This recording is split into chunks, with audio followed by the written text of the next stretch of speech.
होतो. पावसाचा थेंब जर जमिनीवर पडला तर बघता बघता नाहीसा होतो, परंतु तोच थेंब जर समुद्रात पडला तर समुद्र होऊन जातो. काय केलं त्या थेंबाने? फक्त तो त्या समुद्राशी एकरूप झाला, मिसळून गेला. आपल्यालाही तसंच करायचं आहे. आजूबाजूला पसरलेली जी परमेश्वरी शक्ती आहे तिच्याशी फक्त आपल्याला एकरूप व्हायचं आहे, मिसळून जायचं आहे. म्हणजे थोडक्यात आपलं अस्तित्व आपल्याला विसरायचं आहे आणि मग त्या परमेश्वरी शक्तीशी आपल्याला एकरूप व्हायचं आहे. बरोबर की नाही? कुठं वाटतं थोडंसं कसं शक्य आहे? एक उदाहरण सांगतो तुम्हाला.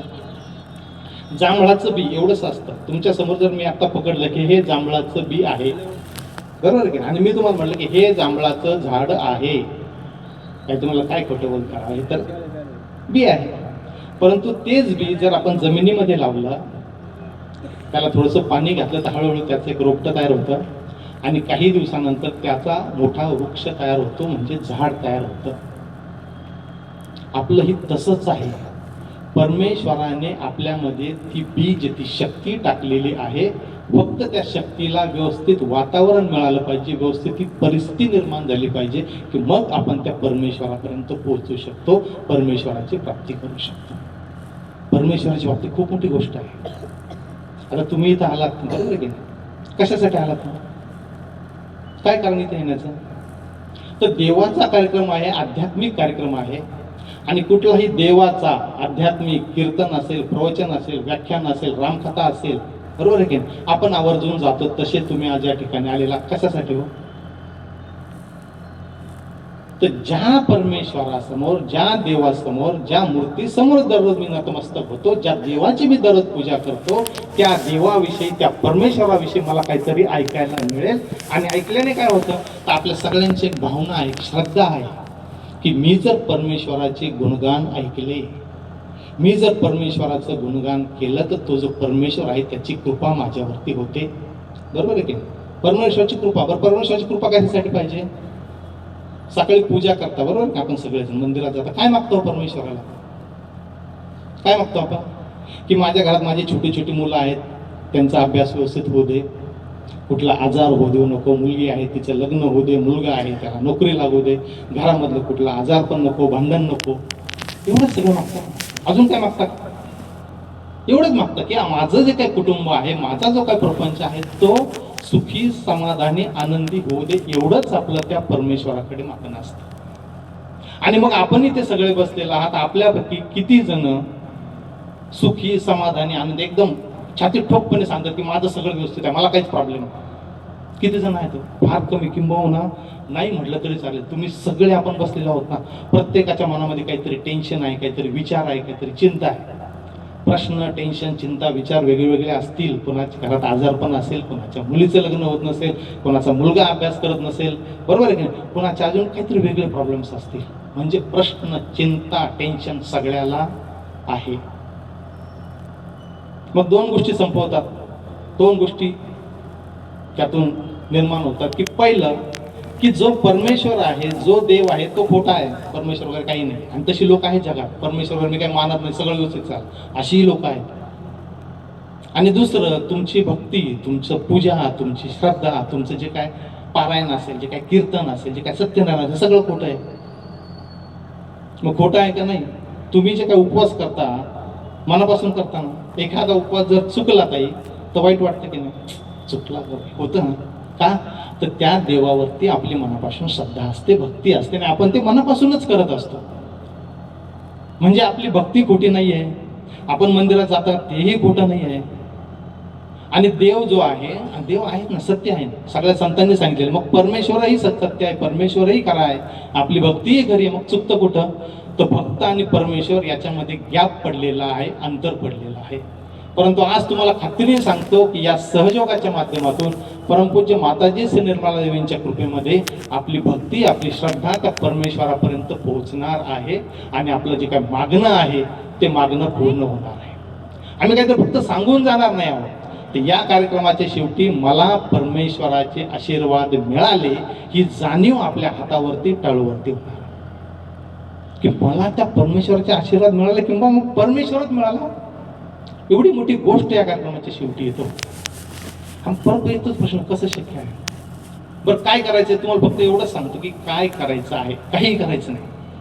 परमेश्वर अतिशय साधा, सोपा आणि अतिशय सोपा आहे. काय करायचं ह्या साधनं जर आपण करायला लागलं ते सांगतो की फक्त सकाळी आणि संध्याकाळी आपल्याला 5 मिनिटं आणि एक 10 मिनिटं ध्यान करायचं सकाळी आणि संध्याकाळी. कसं करायचं, काय करायचं ते सगळं शेवटी सांगतो. एवढं केल्याने आपले सगळे प्रश्न सुटणार आहेत. हे सगळं काही घडणार आहे. सहयोग जर आपण सातत्याने केला तर त्याचे फायदे 1-2 मिनिटात सांगतो. की ही साधना जर आपण सातत्याने चालू केली तर सगळ्यात पहिला जो काही फायदा आहे, आपण इथं बसलेला आहात, आपल्याला कुठलाही आजार असेल, पाठदुखी, मानदुखी, कंबरदुखी, डायबिटीस, काय असेल तो असेल, आपले सर्व आजार सहयोगाच्या ध्यान साधनेने पूर्णपणे बरे होऊ शकतात जर आपण ही साधना सातत्याने केली. दुसरा फायदा, व्यसनापासून मुक्तता होते. जो माणूस दारू पितो किंवा जो सिगरेट पितो त्याला कळत नाही का दारू पिणं वाईट आहे? सगळं कळतं, पण समजत नाही, वळत नाही. ते जे आहे ना समजणं, ते आतून येतं. आणि जे आतून येतं ना, काय त्याच्यासाठी काही सांगावं लागत नाही. सर्व व्यसनापासून आपली सुटका होऊ शकते. हा दुसरा मोठा. लहान मुलं आहेत, आम्ही कॉलेजेसमध्ये, हायस्कूलमध्ये खूप कार्यक्रम घेतले की ही जी छोटी छोटी मुलं आहेत, ही जर 1-2 मिनिटं अभ्यासाच्या अगोदर जर बसली काय तर त्यांची अभ्यासामध्ये प्रगती होते. खूप शाळेचे प्राचार्य आहेत, त्यांचे रिपोर्ट्स आमच्याकडे आहेत की मुलं बेसिकली ही चंचल असतात. 2 मिनिटाच्या साधनेने त्यांच्यामध्ये स्थिरता येते. स्थिरता आले की तुमची बुद्धिमत्ता वाढते. काही यात चमत्कार वगैरे काही नाही. हे सगळं ध्यानाने घडू शकतं. आपण शेतकरी मंडळी आहात, या हातातून जे चैतन्य वाहतं ते जर आपण बियाणाला दिलं तर 1.5 पटीचं उत्पन्न, कृषी विद्यापीठामध्ये याचे प्रयोग झालेले आहेत आणि गव्हर्नमेंटने पण ते अप्रूव्ह केलेलं आहे की अशा पद्धतीने जर शेती केली तर शेतीमध्ये 1.5 पटीचं उत्पन्न येऊ शकतं. हे सगळं प्रूव्ह झालेलं आहे. आणि सगळ्यात महत्त्वाचा जो काय फायदा आहे तर मनुष्य बॅलन्समध्ये येतो, संतुलनात येतो. कारण आज आपण बसलेले आहात, प्रत्येकजण असंतुलनात येतो. माणूस जर संतुलनात आला तर दीर्घायुष्य होतो आणि असंतुलनात गेला तर आजाराला बळी पडतो. म्हणजे काय होतं ते जो माणूस अतिशय भित्रा आहे, सतत घाबरतो, सतत टेन्शनमध्ये असतो, सतत दुःखामध्ये असतो, त्या माणसामध्ये कॉन्फिडन्स येतो, आत्मविश्वास येतो आणि त्याची भीती वगैरे जे काय आहे ते निघून जातं, टेन्शन त्याचं निघून जातं. आणि दुसरं असं की जो माणूस रागीट आहे, शीघ्रकोपी आहे, पटकन राग येतो, याच्यावर ओढतो, त्याच्यावर ओढतो, घरामधलं सगळं डिस्टर्ब करून टाकतो, मीच म्हणेल त्याप्रमाणेच व्हायला पाहिजे, अशी जी लोक असतात ती लोक शांत होतात. म्हणजे बॅलन्समध्ये येतो, इकडेही नको इकडे. हे सगळं या सहयोगाच्या साधनेमुळे घडू शकतं. असे असंख्य फायदे आहेत काय जर आपण ही साधना केली तर हे सगळं घडू शकतं. पण हे कसं घडतं, काय घडतं, याच्यासाठी 2-4 या ठिकाणी लागलेले आहेत. आपलं जीवन कसं चालतं ते आपण एक 5 मिनिटात 10 मिनिटात बघूया, म्हणजे आपल्याला कळेल किंवा नेमकं काय आणि कसं घडतं. आपल्या जीवनाचं जे काही शास्त्र आहे ते सगळं योगशास्त्राला माहिती आहे. योगशास्त्राला सगळं माहिती आहे की आपलं जीवन कसं चालतं, काय चालतं. या ठिकाणी चार्ट आहे, मागे पण चार्ट आहे, जिकडे बस दिसत असतं त्या ठिकाणी आपण बघा. आपलं शरीर जे आहे याच्यामध्ये असंख्य नाड्या आहेत. याच्यामध्ये 3 मुख्य नाड्या आहेत. पहिली इडा नाडी डाव्या बाजूला आहे, निळ्या कलरने दाखवलेली. दुसरी पिंगला नाडी उजव्या बाजूने दाखवलेली आहे आणि तिसरी सुषुम्ना नाडी ही मध्यभागी. ही 3 नाड्या आणि मध्ये 7 चक्र आहेत. याच्यावरती आपलं सगळं जीवन चाललेलं असतं. आता पहिली जी नाडी आहे ती आहे इडा नाडी. ह्या इडा नाडीवरती ज्यास आपण कार्य करतो, ही इडा नाडी म्हणजे भूतकाळाची नाडी. आणि ही जी नाडी आहे ही इच्छाशक्तीची नाडी आहे. म्हणजे आता तुम्ही इथं बसलेला आहात, आपण कुठलीही इच्छा केली, बरोबर की, आमच्या महिला भगिनी सुंदर साडी दिसली, अशी साडी घ्यावी बरं का, एखादा दागिना दिसला असा दागिना करावा बरं, झाली इच्छा झाली. इच्छा होऊ नये असं नाही, परंतु ज्यावेळेस आपण इच्छा करायला लागतो, आमचे पुरुष मंडळी बसले, एखादी सुंदर माडी दिसली अशा माडी बांधायची बरं का, सुंदर गाडी दिसली अशी गाडी घ्यायची बरं का, झाली इच्छा. इच्छा ज्यावेळेस होते आणि ज्यावेळेस इच्छा करू नये असं नाही, पण ज्यावेळेस इच्छा अति होतात आणि त्या इच्छा पूर्ण होत नाही त्यावेळेस कळत नकळत तो माणूस डिप्रेशनमध्ये जातो. कारण इच्छा करतो पण पूर्ण करतो, आणि त्याच्यामध्ये एक प्रकारची भीती, एक प्रकारचा आत्मविश्वास येतो, त्याचा नाहीसा होतो आणि तो डिप्रेशनमध्ये जातो. आणि असा जो माणूस आहे तो नंतर आजाराला बळी पडतो. सगळ्यात त्याला जो आजार होतो तो सायकोसोमॅटिक डिसऑर्डर. म्हणजे कसा की रस्त्याने चालताना बोटं मोजत जाणार, कुठेतरी एकटाच बसणार, अंधारामध्ये जाऊन बसणार, कोणाशी बोलणार नाही, चालणार नाही, कुठलंही काम सांगितलं की टाळणार, आज नाही, उद्या करतो, नंतर करतो, बघतो. म्हणजे सगळं नैराश्य, सगळ्या गोष्टीला निगेटिव्ह असतो तो. असा जो माणूस असतो त्याची डावी बाजू, त्याच्या इच्छा जास्त झालेल्या असतात, त्या पूर्ण झालेल्या असतात. आपण बघतो आपल्या घरामध्ये म्हातारी लोक असतात बघा, एकटीच काहीतरी पुटपटत असतात मानवाने, बरोबर का? आपल्याला ते सारे अरे काय बोलतात बाबा, तर त्यांचं काहीतरी चाललेलं असतं. का तर तो डाव्या बाजूचा प्रॉब्लेम आहे. ही जी डावी बाजू आहे, ही डावी बाजू भूतकाळाची बाजू आहे. इकडे भूतकाळ आहे आपला. म्हणजे आता मी तुमच्या समोर बोलतोय, पण बऱ्याच जणांच्या डोक्यात विचार असेल की काल काय झालं, दुपारी काय झालं, 8 दिवसापूर्वी काय झालं, 2 महिन्यापूर्वी. कुठेतरी एखादी जुनी गोष्ट असते बघा, काहीतरी 1-2 महिन्यापूर्वी, 2 वर्षापूर्वी कुठेतरी आपण एखाद्या कार्यक्रमाला, लग्नात, फंक्शनला गेलेलो असतो. कुणीतरी आपल्याला नमस्कार घातलेला नसतो, कुणीतरी खुर्ची दिलेली नसते, एक छोटासा आपला आपण मी गेल्यावर मला नमस्कार पण घातला नाही, 2 वर्षापूर्वीची गोष्ट. पण अजूनही डोक्यात थांब, माझ्या तावडीत चापडे बघतोच त्याच्याकडे.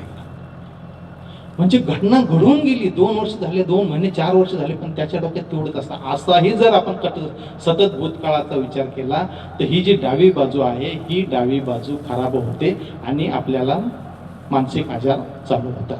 आणखी एक आजार या बाजूने होतोच, तो जो आहे तो कॅन्सर. कॅन्सर सारखा आजार सुद्धा डाव्या बाजूने येतो. म्हणजे आपल्या महिला मंडळींना बऱ्याच वेळा ब्रेस्ट कॅन्सर होतो. का तर त्या सतत टेन्शनमध्ये असतात. घरामध्ये पाहुणे जरी आले तरी टेन्शन, घरामध्ये कोणी आलं की सतत, म्हणजे भीतीचं वातावरण, सतत मनामध्ये भीती जर असली तर आपली डावी बाजू खराब होते. डावी बाजू खराब झाली की कॅन्सर सारखा आजारही होऊ शकतो. आता ही झाली डावी बाजू. एवढं असून सुद्धा ही जी डावी बाजू आहे, या डावी बाजूमधून महाकालीची शक्ती होते. आपल्याला माहिती आहे, आपल्या 3 देवी माहिती आहे ना, महाकाली, महासरस्वती, महालक्ष्मी. याच्यामधली जी महाकालीची शक्ती आहे ती डाव्या बाजूने वाहते. आता आपण इच्छा केली, मग परमेश्वराने दुसरी बाजू तयार केलेली आहे की क्रियाशक्ती, म्हणजे कार्य करण्याची शक्ती, इच्छा पूर्ण करण्यासाठी. ती आहे उजवी बाजू, ही आहे पिंगला नाडी. आणि ही सूर्य नाडी. ही पहिली जी नाडी सांगितली ही चंद्र नाडी. जशी ही चंद्र नाडी तशी ही सूर्य नाडी. इकडे भूतकाळ आहे, इकडे भविष्यकाळ आहे. म्हणजे आता तुम्ही इच्छा केली की दागिना घ्यायचा किंवा साडी घ्यायची, बंगला बांधायचा आहे, गाडी घ्यायची, मग त्याच्यासाठी प्लॅनिंग चालू होतं. पैसा कमवावा लागेल, सत्ता मिळवावी लागेल. मग त्याच्यासाठी आपले सकाळी उठलो की विचार चालू होतात. आज या साहेबांना भेटतात, त्यांच्याकडे जायचंय, या ऑफिसमध्ये जायचंय, आज हे बी पेरायचंय, तिकडची परमिशन घ्यायचं, हे सगळे विचार चालू होतात, प्लॅनिंग चालू होतात. आणि ज्या वेळेस माणूस अति विचार करतो, अति प्लॅनिंग करतो, प्लॅनिंग करू नये, विचार करू नये असं नाही, परंतु ज्यावेळेस कोणती गोष्ट अति होते, कारण विचाराला मर्यादा नाही, शरीराला मर्यादा आहेत. ज्यावेळेस अति होतं त्यावेळेस ही जी उजवी बाजू आहे, ही उजवी बाजू बिघडायला सुरुवात होते. आणि इकडे ही सूर्यनाडी आहे. सूर्यनाडी असल्यामुळे तिच्यामध्ये उष्णता तयार होते. आणि ही जी उष्णता आहे ती आपल्या लिव्हरमध्ये साचते. लिव्हरमध्ये साचली ती की लिव्हरमधून बाहेर पडण्याचा प्रयत्न करते. सगळ्यात पहिला आजार होतो जळजळ, अपचन, मळमळ, ॲसिडिटी. तीच उष्णता जर पोटामध्ये गेली तर डायबिटीस, तीच उष्णता खाली सरकली किडनीचे सगळे विकार, तीच उष्णता छातीमध्ये गेली दमा किंवा अस्थमा, तीच उष्णता डोक्यामध्ये गेली मायग्रेन, अर्ध डोकेदुखी, रात्री झोपच येणार नाही. बरेच जण आहेत आपल्यामध्ये, रात्री 1 वाजता, 1:30 वाजता, 2 वाजता उठतात, फॅन चालू असतो, AC चालू असतं, सगळं काही व्यवस्थित असतं, परंतु एकदा उठले की परत झोपच लागत नाही. का होतं असं? कारण ही जी उष्णता आहे ती उष्णता आपल्या डोक्यात गेल्यानंतर त्या उष्णतेमुळे आपल्याला झोप लागत नाही. मग मोठमोठ काय सगळं डॉक्टरकडे जातो पण काही उपयोग होत नाही. एवढे सगळे आजार. आणि एकच बाजू जो वापरली, पॅरालिसिस. फक्त प्लॅनिंग केलं, उजव्या बाजूला खूप, इकडे डाव्या बाजूला आत्मा आहे. आत्म्याकडे आपलं दुर्लक्ष होतं खूप धावपळ केल्यानंतर. आणखी एक आजार अशा माणसाला होतो, हार्ट अटॅक. हार्ट अटॅक सुद्धा अशाच माणसाला येतो जो जास्त धावपळ करतो, जास्त प्लॅनिंग करतो. आणि मग आपण बघतो आपल्या एखादी घटना घडते, अरे यार सकाळी मला भेटला होता, आत्ता मग कशी फोनवर बोलला, अहो मी जाताना बघितलं त्याला, आणि कसं घडलं. परंतु वेळ निघून गेलेली असते आणि हे आपल्या कोणाच्या तरी बाबतीत घडतं. मग घडल्यानंतर आपण पश्चाताप करतो की खूप धावपळ करत होता, प्लॅनिंग करत होता, शांतता नव्हती, करायला नको होतं. हे सगळं कळतं कधी घटना घडून गेल्यानंतर. आता आपण सगळं इथं बसलेलं आहात. आपल्या आतमध्ये काय चालतं आपल्याला माहिती आहे का? उद्या काय होणार आपल्याला माहिती आहे का? काही नाही. परंतु आज या सहयोगाच्या माध्यमातून आपल्याला आपल्या आतमध्ये काय चालतं हे कळू शकतं त्या ध्यानाच्या माध्यमातून. आणि कसं सांग, घटना घडून गेल्यानंतर काय करणार हो तुम्ही? त्या घटनेच्या अगोदर जर आपण त्याची प्रिकॉशन घेतली, त्याची काळजी घेतली, तर आपल्या जीवनामध्ये सर्व काही व्यवस्थित होऊ शकतं. आणि एवढं सगळं असून ही जी उजवी बाजू आहे, या उजव्या बाजूमधून महासरस्वतीची शक्ती वाहते. इकडे महाकाली आहे, इकडे महासरस्वती आहे. इकडे भूतकाळ आहे, इकडे भविष्यकाळ आहे. हे सगळं आपल्या बाबतीत चालू असतं. मग भूतकाळ संपलेला आहे, भविष्यकाळाबद्दल माहिती नाही. मग आपल्या हातात काय आहे? आज आणि आत्ता, वर्तमान काळ. मी तुमच्या समोर बोलतो एवढंच सत्य आहे. मग ही जी सुषुम्ना नाडी आहे, मध्य नाडी आहे, ही वर्तमान काळाची नाडी आहे आणि हिच्यामधून महालक्ष्मीची शक्ती वाहते. इकडे महाकाली आहे, इकडे महासरस्वती आहे, मध्ये महालक्ष्मी आहे. परमेश्वराकडे जाण्याचा सर्वात जवळचा मार्ग. आणि ही जी मध्य नाडी आहे, हिच्यावरती 7 चक्र आहेत. सगळ्यात पहिलं चक्र मूलाधार चक्र. या मूलाधार चक्रावरती म्हणजे आपण बसलेला आहात, आपल्या पाठीच्या कण्याचा जो भाग जमिनीला स्पर्शित होतो त्या ठिकाणी ते चक्र आहे. आणि याच्यावरती देवता आहे श्री गणेश. श्री गणेशांचं स्थान तिथं आहे. जे गणेश तुम्हाला आम्हाला सुबुद्धी देतात, जे गणेश पावित्र्याचं प्रतीक आहे, मांगल्याचं प्रतीक आहे, ते गणेश त्या ठिकाणी बसलेले. मूलाधार, मूल अधिक आधार, आपल्या जीवनाचा पाया, जीवनाचा बेस, जे पावित्र्य आहे ते त्या ठिकाणी आहे. आपण जर गणेश अथर्वशीर्ष ऐकलं असेल, वाचत असेल, तर त्याच्यामध्ये एक ओळ आलेली आहे, त्वं मूलाधार स्थितोसी नित्यम. म्हणजे हे गणेशा तुझं स्थान कुठं आहे? तर तुझं स्थान त्या मूलाधार चक्रामध्ये नित्य वसलेलं आहे, स्थित आहे, सदैव आहे. असे ते श्री गणेश त्या ठिकाणी आहेत. त्याच्यावरती त्रिकोणी माकड हाड, आपल्या पाठीच्या कण्याचा शेवटचा भाग. त्या त्रिकोणी माकड हाडामध्ये 3.5 वेटोळ घालून बसलेली एक शक्ती आहे. तिचं नाव आहे श्री कुंडलिनी शक्ती. जगदंबा शक्ती आहे ती. आणि ही जी कुंडलिनी शक्ती ही प्रत्येकामध्ये स्थित आहे आणि ती आपल्या सर्वांची आई आहे. आपण काय केलं जीवनामध्ये आपल्याला काहीच माहित नसतं, परंतु तिच्याकडे सगळं रेकॉर्ड असतं. आपण मागचे अनेक जन्म काय केलेलं आहे ते सगळं काही त्या कुंडलिनी शक्तीमध्ये असतं. ज्ञानेश्वर महाराजांनी तिचं वर्णन केलेलं आहे. ती कुंडलिनी जगदंबा चैतन्य चक्रवर्तीची शोभा, ज्या विश्वबीजाच्या कुंभा सवली केली. कशी आहे? तर विश्वाचं बीज असलेली शक्ती आहे ती, परंतु ते निद्रिस्त आहे, झोपलेली आहे. आणखी ज्ञानेश्वर महाराज काय म्हणतात? नागिनीचे पिलू कुंकुमे नाले. कसे आहे? नागिनीच्या पिलासारखे आहे, कुंकुम रंगाचे आहे, परंतु निद्रिस्त आहे, झोपलेली आहे. तिचं जागरण होणं गरजेचं आहे. आपल्या महाराष्ट्रामध्ये देवीची 3.5 पीठ आहेत. कोल्हापूरची महालक्ष्मी, तुळजापूरची भवानी, माहूरगडची रेणुका देवी आणि अर्धपीठ नाशिक जवळची वणी आदिशक्ती. हे 3.5 पीठाची जी शक्ती आपल्या महाराष्ट्रामध्ये, ती आपल्या प्रत्येकामध्ये वसलेली आहे, स्थित आहे, परंतु ती निद्रिस्त आहे. परमपूज्य मात्यांच्या कृपेमध्ये तिचं जागरण होणार आहे. ज्यावेळेस ती जागरण होतं त्यावेळेस त्या वरच्या 6 चक्रांचं भेदन करून आपल्या टाळूमधून ती बाहेर पडते. आणि ज्यावेळेस ती बाहेर पडते त्यावेळेस आसपास पसरलेलं जे परमेश्वरी साम्राज्य आहे त्याच्याशी ती एकरूप होते. कुंडलीचा प्रकाश ज्यावेळेस वरती येतो, वरचं चक्र आहे ते स्वादिष्टान चक्र, आपल्या ओटीपुटाचा भाग. या ठिकाणी ब्रह्मदेव सरस्वतींचे आशीर्वाद आपल्याला मिळतात. सरस्वती ज्या ब्रह्मदेवाने सगळ्या विश्वाची निर्मिती केली त्यांचं स्थान तिथं आहे. आपण ज्या क्षेत्रामध्ये आहात त्या क्षेत्रामध्ये आपल्याला प्रावीण्य प्राप्त होतं, मास्टरकी प्राप्त होते. आपण कलाकार आहात, उत्तम कलाकार आहात. शेतकरी आहात, उत्तम शेतकरी होणार. काय पेरायचं, काय पेरू नये, सोयाबीन करावं की कांदा करावा की कपाशी करावी, हे आपल्याला आतून येतं. कारण हे जे स्वादिष्टान चक्र विद्या, तिथे विद्येचं स्थान आहे हे आपल्याला ऑटोमॅटिक कळतं. आणि त्या भागामध्ये, त्या क्षेत्रामध्ये आपण एकदम मास्टरकी प्राप्त करतो. आमच्या भगिनी आहेत, जर आपले स्वादिष्टान चक्र क्लिअर असेल ना तर आपला स्वयंपाक एकदम उत्तम होणार.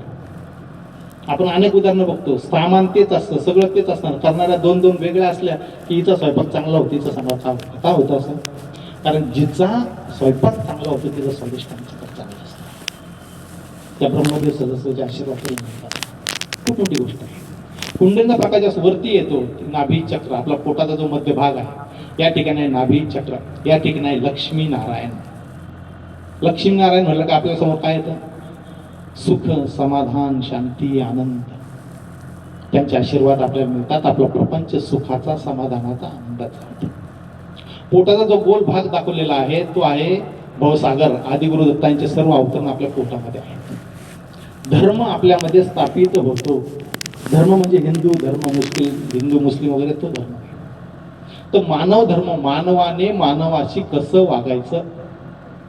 मुलाचा धर्म असेल, वडिलांचा धर्म असेल, आईचा धर्म असेल, भावाचा धर्म असेल, बहिणीचा धर्म असेल, शेजाऱ्याचा धर्म असेल, राजाचा धर्म असेल, तो धर्म कसा पाळायचा हे आतून येतं. म्हणजे काय चांगलं, काय वाईट, काय खोटं, काय करावं, काय करू नये ते आतून येतं. आपल्यामध्ये धर्म प्रस्थापित झाल्यानंतर आणि आपली जी काही पर्सनॅलिटी आहे ती पर्सनॅलिटी सुधारते. एकदम सुंदर व्यक्तिमत्व त्या माणसाचं तयार होतं. काय बोलावं, काय बोलावं सगळं आतून कळतं. कारण त्या परमेश्वराचे आशीर्वाद त्याला मिळतात आणि मग त्याचं एक वेगळं व्यक्तिमत्व तयार होतं. कुंडलीचा प्रकाश वरती येतो, मध्य अनाहत चक्र या ठिकाणी छातीचा मध्यभाग, या ठिकाणी जगदंबा माता, दुर्गा माता. जगदंबा मातेचं स्थान तिथं आहे. आपल्याला बघा भीती वाटली का आपला हात छातीवर, छातीमध्ये धडधड होतं. का होतं असं? कारण त्या दुर्गा मातेचं स्थान तिथं आहे. आपल्याला जर कोणाला भीती वाटत असेल तर फक्त एकच करा, आपला हात या ठिकाणी उजवा हात ठेवा आणि फक्त 12 वेळा जगदंब जगदंब जगदंब जगदंब जगदंब जगदंब, तुमची भीती कशी होईल. कारण त्या देवीचं वास्तव्य तिथं आहे आपल्या छातीमध्ये. डाव्या बाजूला शिव पार्वती, शिवांचं स्थान आहे. आत्मा इथं आहे. कुंडलीचा प्रकाश आत्म्याला मिळाला, आत्मा प्रकाशित झाला. या ठिकाणी लाईट लावलेला आहे म्हणून सगळं दिसतं. इकडे पुरुष बसले, इकडे स्त्रिया बसल्या. तसंच आहे, आत्मा ज्यावेळेस प्रकाशित होतो त्या प्रकाशामध्ये आत्म्याला कळतं की चांगलं काय, वाईट काय, काय करावं, काय करू नये. तो आत्मा प्रकाशित होतो. शिवपार्वतीचे आशीर्वाद आपल्याला मिळतात. उजवी जी बाजू आहे ती आहे उजवं अनाहत चक्र, या आहे सीताराम. सीतारामांचे आशीर्वाद आपल्याला मिळतात. आदर्श पिता, आदर्श पती, आदर्श राजा, सर्व गुण आपल्यामध्ये यायला सुरुवात होते.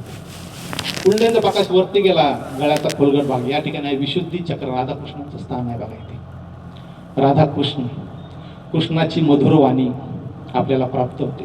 कृष्णाचं व्यवहार चातुर्य, व्यवहार कसा करावा हे कृष्णाकडून शिकावं. सगळी नीती कशी शिकावी कृष्णाकडून शिकायचे. ते जे व्यवहार चातुर्य आहे ते कृष्णाचं आपल्याला येतात. आपल्याला राधाकृष्णांचे आशीर्वाद प्राप्त होतात. उजवी जी बाजू आहे इकडे विठ्ठल रुक्मिणी, विठ्ठल रुक्मिणीचं स्थान तिथं आहे. आपले सगळे वारकरी जातात ना, खूप सुंदर गातात, खूप सुंदर भजन म्हणतात. का? त्यांची विशुद्धी क्लिअर असते. ते विठ्ठल रुक्मिणीचं स्थान इथे आहे. डावी बाजू आहे इथे विष्णू माया, श्रीकृष्णाची भगिनी, तिचं स्थान तिथे आहे. या सर्वांचे आशीर्वाद आपल्याला मिळतात. कुंडलीचा प्रकाश जसं वरती येतो, ज्या ठिकाणी आपण कुंकू लावतो, या ठिकाणी आज्ञा चक्र, या तीनही नाड्या या ठिकाणी एकत्र होतात. ही लक्ष्मी या ठिकाणी महालक्ष्मी होते. हे गणेश या ठिकाणी महागणेश होतात. आणि ज्यावेळेस कुंडलीचा प्रकाश या ठिकाणी येतो त्यावेळेस मी आणि माझं, आपलं जे काही भौतिक आहे, जे काही माझं माझं माझं असतं, माझं घर, माझा प्रपंच, माझी शेती, माझी मुलगी, माझा मुलगा, माझे वडील, माझा भाऊ, हे ज्यावेळेस संपतं त्यावेळेस इथून वरती जायला सुरुवात होते. आणि आपण म्हणतो दया, क्षमा, शांती, तेथे देवाची वस्ती. परमेश्वर कुठे आहे? याच्या वरती आहे. ज्यावेळेस आपण दया, क्षमा, शांतीच्या पलीकडे जातो, म्हणजे मी माझं जे काय ते आपण सोडायला सुरुवात करतो, त्यावेळेस आपण परमेश्वराकडे जायला सुरुवात होते. आणि ज्यावेळेस कुंडलीचा प्रकाश सहस्रार चक्रावरती, या ठिकाणी ब्रह्मरंध्र आहे, इथून ज्यावेळेस ही शक्ती बाहेर पडते, हजारो पाकळ्यांचं कमळ असावं तसं हे चक्र आहे. हे शिव या ठिकाणी सदाशिव होतात, आदिशक्तीचं निवासस्थान. आणि ज्यावेळेस या ठिकाणी ही कुंडलिनी शक्ती बाहेर पडते त्यावेळेस नेमकं काय होतं? आजूबाजूला पसरलेली जी परमचैतन्याची शक्ती आहे, परमेश्वराची शक्ती आहे, तिच्यामध्ये आपल्या आत्म्याची शक्ती एकरूप होते. आणि ज्यावेळेस ती एकरूप होते त्यावेळेस आपल्या टाळूमधून एक प्रवाह बाहेर पडतो. आपल्या हातावरती, टाळूवरती एक जाणीव होते थंड थंड चैतन्याची. ज्यावेळेस आपण इथे हात करू त्यावेळेस आपल्याला ती जाणीव अशी होते आपल्या हातातून आणि टाळूमधून. प्रवचनाचा, सांगण्याचा कार्यक्रम या ठिकाणी संपलेला आहे. आता शेवटचे 5 मिनिट. या शक्तीची आपल्याला जागृती करून घ्यायची ना सगळ्यांना. थोडंसं मोकळं बसा, मांडी घालून बसायचंय. काय करायचंय ते अगोदर सांगतो. पायामध्ये चप्पल असेल तर काढून ठेवा, टोपी असेल तर काढून ठेवा, कारण आपल्याला इथं टाळूवरती ते जाणीव घ्यायची. थोडंसं मोकळं बसा.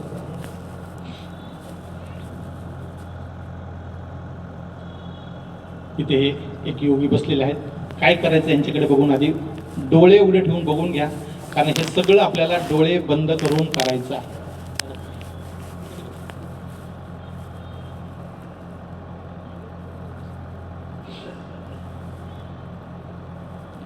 अगोदर डोळे उघडे ठेवून बघा, नंतर डोळे बंद करून करायचं आहे.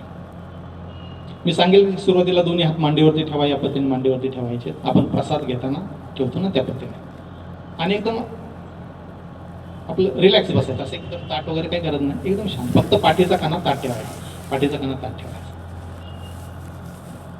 मी सुरुवातीला सांगेल की आपला उजवा हात जमिनीवर पालथा ठेवा. आपला जो उजवा हात आहे तो जमिनीवर पालथा ठेवायचा आहे, आणि डावा हात कोपरा टाकून आकाशाकडे, तळवा स्वतःकडे, या पद्धतीने. एक हात उजवा जमिनीवर असेल, डावा आकाशाकडे असेल, तळवा स्वतःकडे असेल.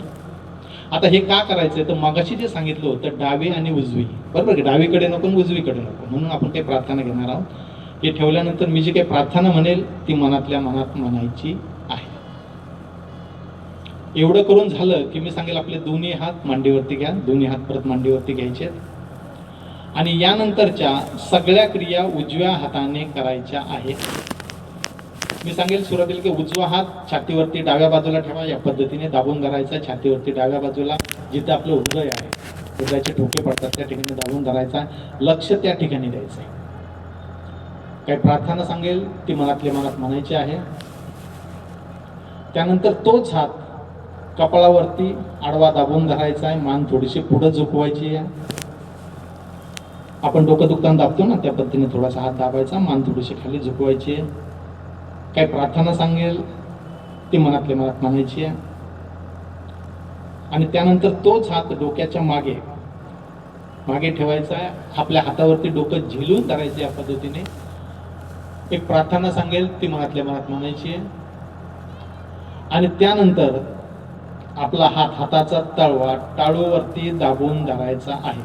हाताचे बोट ताट असतील, तळवा ठेवायचा, बोट नाही. या पद्धतीने दाबून धरायचा आणि घड्याळाच्या काट्याच्या दिशेने 7 वेळा फिरवायचा आहे. आपली ही जी कातडी आहे ही कातडी हल्ली पाहिजे, घासायचा नाही, दाबायचा आणि गोल फिरवायचा आहे घड्याळाच्या काट्याच्या दिशेने. हे फिरवत असताना मनामध्येच काही मी प्रार्थना म्हणेल ती म्हणायची आहे. हे फिरवून झालं की आपला हात अलगद वरती उचलायचा, 1 इंच 2 इंच टाळूपासून लांब जवळ. आपला टाळू आणि हात याच्यामध्ये आपल्याला काही जाणीव होते का याकडे त्यावेळेस सगळ्यांनी लक्ष द्यायचं. लांब जवळ, अतिशय जवळ घ्यायचं, मग हळूहळू लांब घ्यायचं. आपली टाळू आणि हात याच्यामध्ये आपल्याला काही जाणीव होते का, ओढलं जातंय का, थंड असेल गरम असेल, आपल्या हाताला काही स्पर्शित होतंय का, याकडे सगळ्यांनी लक्ष द्यायचं. लांब जवळ मागे पुढे मी सांगेल सगळं. या पद्धतीने डोळे बंद करून करायचं. ते फिलिंग जे आहे ती जाणीव आहे ती घ्यायची, नंतर हात मांडीवर. त्यानंतर मी सांगेल डाव्या हाताने फक्त चेक करा. तर डाव्या हाताने फक्त चेक करायचं. जसं उजव्या हाताला जाणवलं तसं डाव्या हाताला जाणवलं का, लांब जवळ वरती खाली मागे पुढे. बस एवढंच करायचं आहे. दोन्ही हात मांडीवर एवढंच करायचं आहे. फक्त हे सगळं करताना डोळे बंद करायचे आहेत. रामदास स्वामींनी एकदा हा प्रश्न विचारला होता की महाराज, आत्मसाक्षात्कारासाठी किती वेळ लागेल? त्याने सांगितलं तर क्षणाचाही विलंब नाही,